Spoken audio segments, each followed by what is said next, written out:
A história da criação do mundo, segundo a tradição nórdica, é relatada no poema épico islandês Voluspa, que faz parte da coletânea de textos antigos Poetic Edda.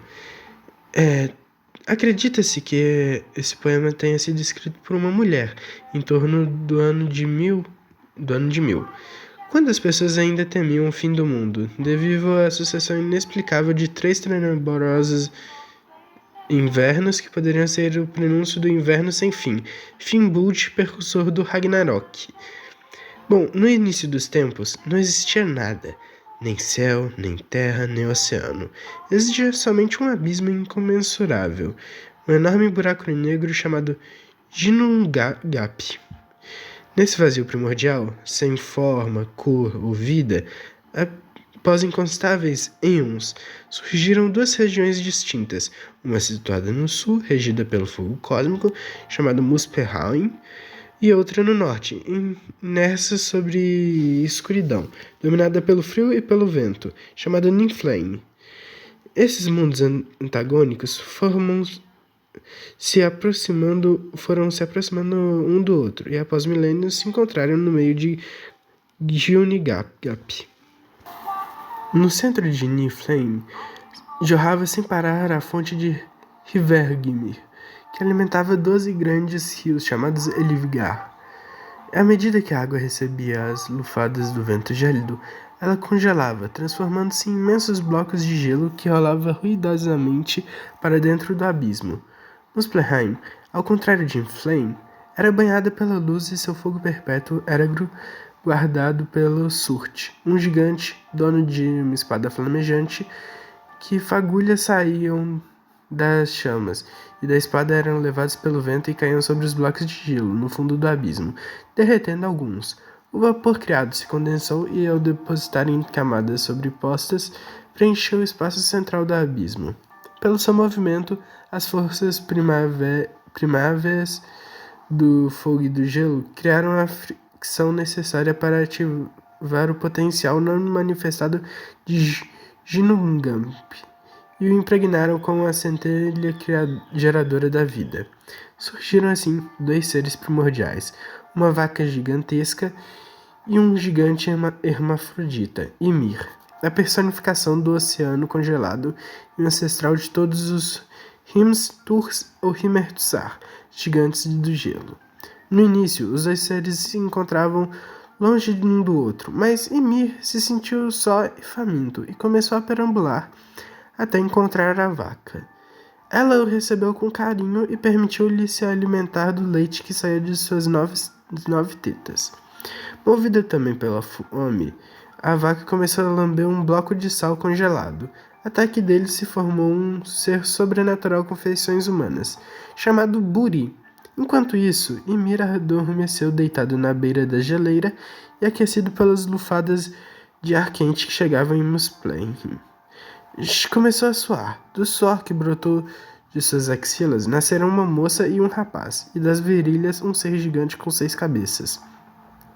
Truglamir, que por sua vez gerou Bergelmir, o progenitor de todos os gigantes de gelo.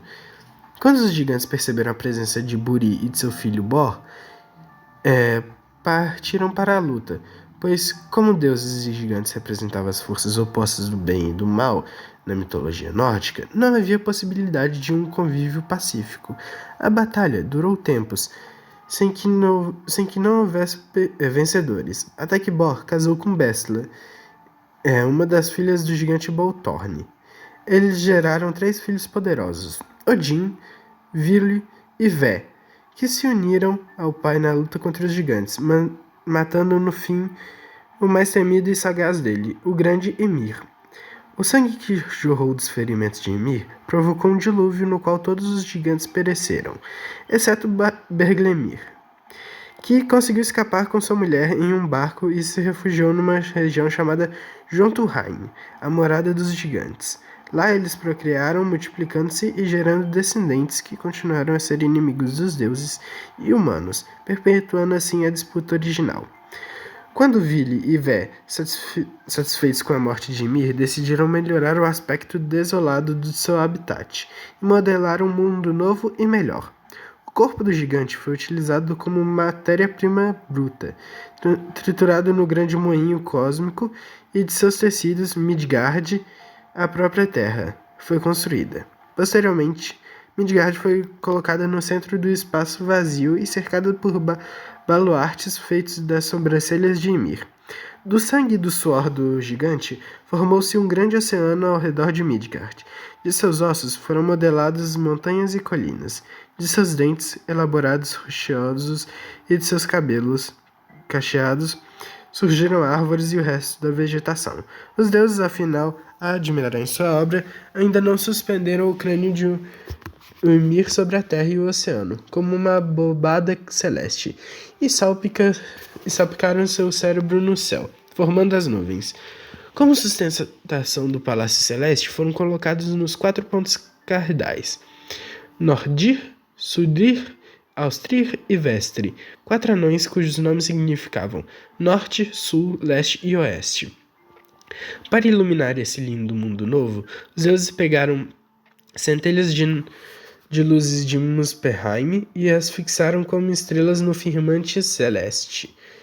2 grandes faíscas foram transformadas no Sol e na Lua e colocadas em vistosas carruagens, uma dourada e outra prateada. A carruagem solar era puxada por 2 cavalos, Arvakar, que significa madrugador, e Alsvin, que significa o veloz, protegidas do intenso calor por celas recheadas de ar gelado. Para evitar que o calor e o brilho do sol queimassem a terra e os seres que nela habitam, os anões confeccionaram o escudo Svalin, o resfriador, e prenderam na frente da carruagem. A carruagem lunar de prata era puxada por um único cavalo, Ausvidar, que é conhecido como o Ligeiro, e dispensava o escudo, pois a luz da lua era fria. Para conduzir os 2 luminares em sua viagem pelo céu, os gigantes Mudlafir, Mani e Sol, que os nomes significavam lua e sol, foram escolhidos pelos deuses. Em seguida, para conduzir uma carruagem preta puxada pelo cavalo Hramfashi, que significa crina de gelo, que enquanto corria espalhava gotas de orvalho e granizo sobre a terra.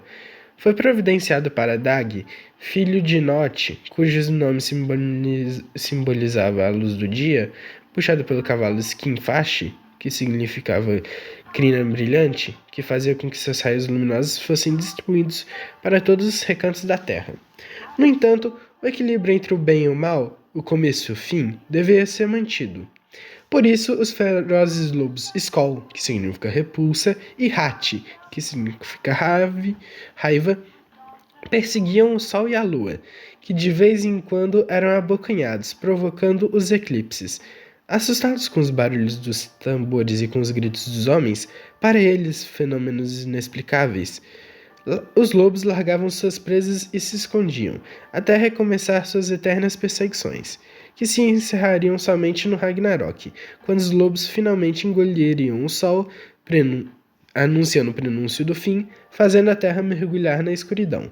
Para finalizar a sua obra, a trindade Odin, Vili e Vé também criou a manhã e a tarde, o meio-dia e a meia-noite, o verão e o inverno, o crepúsculo e a alvorada. Enquanto os deuses se ocupavam na criação da terra, o corpo do esfaleçado Ymir, começaram a sair inúmeras criaturas e rastejantes, que posteriormente foram divididas pelos deuses em 2 classes de gnomos. Os seres escuros, ladinos e traiçoeiros foram levados para Svartalfheim, morada dos gnomos escuros, um reino subterrâneo de onde não poderiam sair, sob risco de petrificarem-se expostos à luz. De nomes variados, trolls, kobolds, minérios, gnomos e anões, sua tarefa era explorar as entranhas da terra e extrair dali os metais e pedras preciosas, transformando-os em joias para os deuses. Os seres claros, bons e prestativos foram chamados de fadas e elfos, enviados para Alfheim, morada dos elfos claros, situada entre o céu e a terra, onde eles podiam se locomover à vontade, cuidando das plantas e voando com os pássaros, as abelhas e as borboletas. Pessoalmente, atribuo uma interpretação posterior, influenciada pelos conceitos arianos, A dicotomia entre escuro, símbolo do mal, e claro, sinônimo do bem, além de pode ser letal da espada. Esses povos trouxeram consigo o sistema de divisão em katas, próprio da sociedade hindu, e a humilhação e inferiorização das tribos indígenas, que foram transformadas em escravos posteriormente. E voltando aqui, apesar de Midgard ter sido projetada desde o início para ser uma morada da humanidade, os seres humanos ainda não existiam, pois um dia desses, Odin e seus irmãos Vili e Vé, ou Hoenir e Lodumur, conforme algumas fontes passavam à beira do mar. Quando chegaram em um ponto, acharam dois troncos de árvores semelhantes à forma humana. Após contemplá-los por um breve instante, decidiram dar-lhe vida. Do freixo criaram um homem, Askr, e do olmo a mulher, Embla. Odin confeccionou-lhes o espírito e a consciência, Vili os movimentos e a capacidade mental, Vé a fala, a circulação do sangue e os sentimentos. Assim dotado, com pensamentos e a capacidade de falar, amar, trabalhar, viver e morrer, o primeiro casal humano foi instalado em Midgard, aos poucos povoando pelos seus descendentes e protegido dos ataques dos gigantes pelos seus criadores divinos. Bom, esse foi o mito da criação na mitologia nórdica. No próximo vídeo eu vou falar um pouco mais sobre os deuses e sobre os gigantes.